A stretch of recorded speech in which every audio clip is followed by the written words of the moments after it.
Take my word for it. I live there. Come to Florida. Get pre-approved right now with my guy Michael Kotze. Call him at 561-441-2730. He's got Choice Mortgage and a great real estate team. Get pre-approved right now. Michael Kotze, 561-441-2730. Buy in Florida right now. Don't wait. Save money on state taxes. Make your move today with Choice Mortgage. Trust me, Florida is waiting. This guy's so good, he did my commercials in Florida too. Mike Kotze, 561-441-2730. A ride. This episode is brought to you by Netflix. So Netflix is basically Santa this year.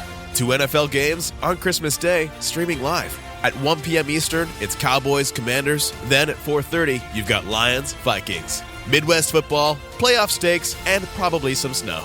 Watching holiday football is a tradition the whole family can enjoy. Open some gifts, grab some food, settle in, and watch NFL Live on Netflix this Christmas Day.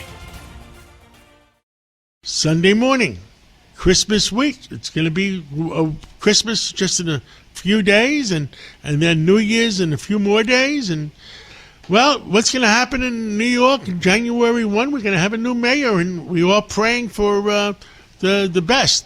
With us today is Kathryn Wylde.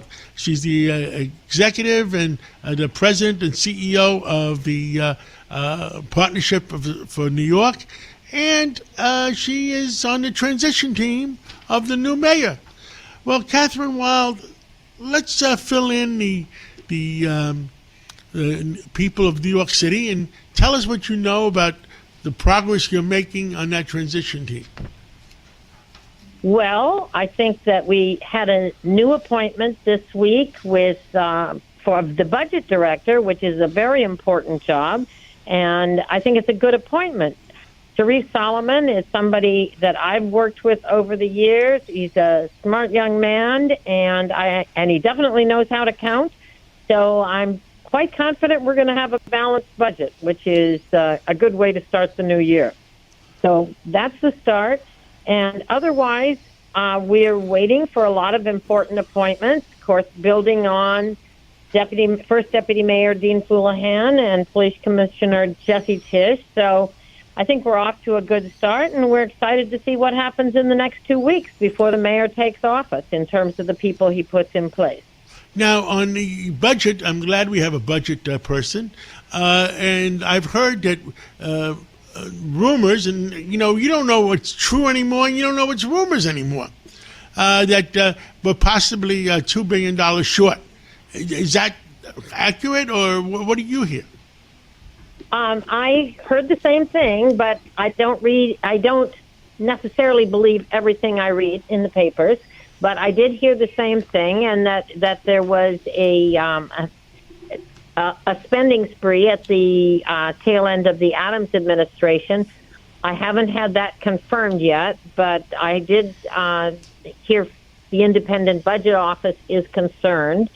So if that's the case, it eats into our reserves and means that the new mayor has a bigger hill to climb in terms of getting his agenda done. So I hope not, but it's entirely possible. Now, Kathy Wylde, is the new Speaker of the City Council a done deal? Well, nothing is done until it's done. So the new council, when they take office after the first of the year, will be electing a speaker. The majority of votes have been pledged to City Council member Julie Menon, who comes from the Upper East Side, represents the Upper East Side of Manhattan. She is a longtime civic activist. She's a lawyer. She served in the de Blasio administration in a number of roles, and I worked closely with her then, and I worked very closely with her after 9/11 because she had a restaurant a few blocks away from the World Trade Center, and she led the civic effort downtown to recover and rebuild after 9/11 as a local entrepreneur and resident. Wall Street Rising was the name of her organization, and so we've been colleagues and friends for a long time. She's terrific, so I think that she will be a steady hand. She comes out of business, as I said, So she knows that things cost money, and I think she will be a prudent steward of the city council. Understood. What else? I mean, what else would you like to tell New Yorkers? I mean, you're in the know of things more so than a lot of people. Well, tell us. Let me share. This morning, I did a Zoom call with some members of the partnership and board members of the Robin Hood Foundation with Governor Pritzker of Illinois.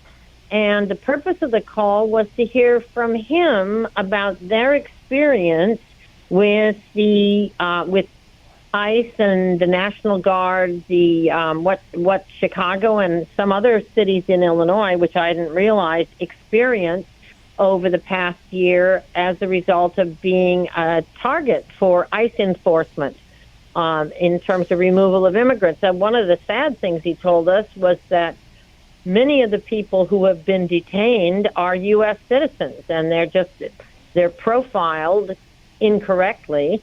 And that was pretty discouraging. But a very positive thing he said was that the business community has been very helpful in getting the White House to understand there is economic damage when there are arrests in the street, when there's political instability. And so he feels that there's an important role for the business community.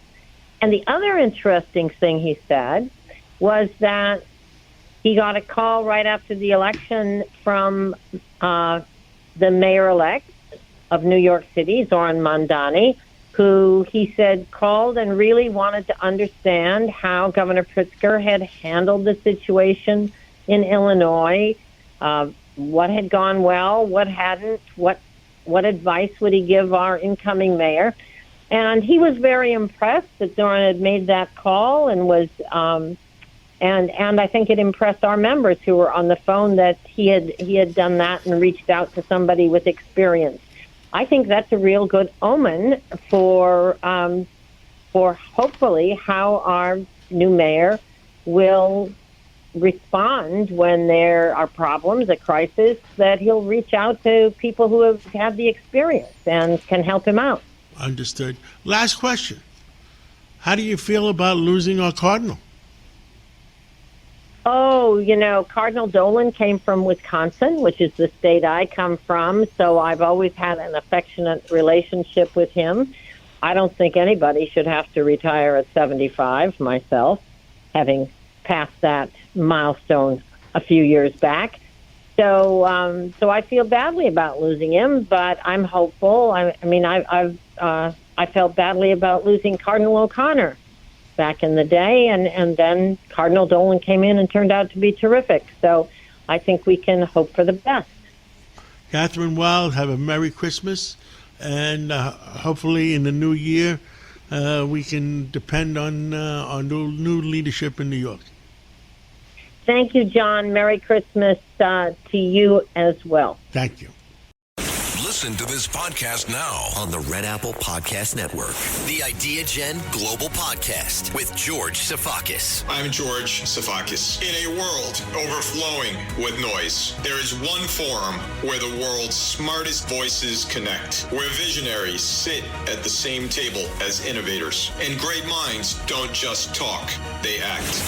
Download all of Red Apple Media's podcasts right now through your favorite podcast platform.